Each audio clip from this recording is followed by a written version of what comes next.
Question. Can we talk about how to manage smartphone phone number integrity? Mine are being marked spam, and I don't know how to recorrect them, or if we should just get some new ones every few weeks. Okay, this is a common question. Jordan, Yep. take it away. Your number's being marked as spam likely normally is what it says when it's being called, if you're calling another line. That there are things, there are best practices that we will link up to a document that we've got here in the chat right now. There are best practices and guidelines we give to people. Unfortunately, each carrier has their own way, essentially algorithms of how they decide what's spam and what's not, and what's spam likely. And what's even more frustrating is that it can change. Their decision around your number can change from day to day and hour to hour. Sometimes when I've tested it in the past, I've called an AT&T number and I came up as spam likely, and then I called them again 30 minutes later, and I didn't come up as spam likely. So a couple things though to point out about this. First of all, when you buy a number through smartphone, the numbers that we sell via smartphone have been rested by the I've been rested by the carrier's structure that we buy them through, right?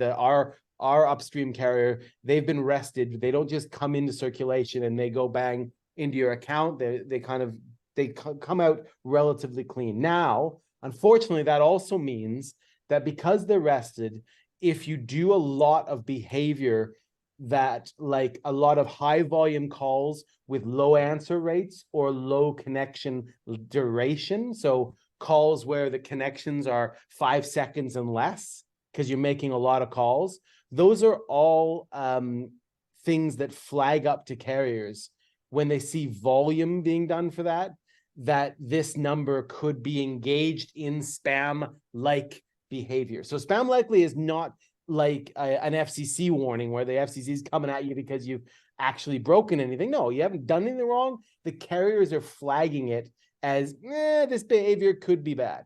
Now, that PDF that and the articles that Kyle linked to give some great advice that we've collected over the years on how to do it. One of the things I would say is, just some of the basic guides are to make sure you register your numbers, of course, via the Smartphone Trust Center, because that's necessary for your Stir-Shaken assignation, and as well as obviously A2P if you're doing text messaging.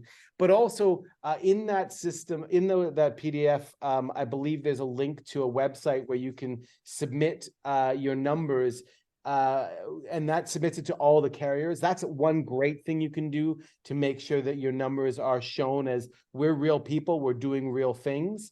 And the other thing is, of course, is to balance the load of the type of calling you're doing. I mean, one of the biggest flags is very short call durations. I can tell you right now. So when they see when the carriers see a large number of calls on a large volume of calls, that's a terrible way of putting it, number, a large volume of calls with short durations, that is a massive flag. And in fact, we have compliance thresholds that we monitor, where when we see people reaching some of those volumes where the amount of calls they're making and the duration of the calls are very short, we actually have thresholds that we put in place to be able to throttle you back a little in order to make sure that you're not breaking any sort of rules or flagging it up to the FCC where they start to see people as potential problems.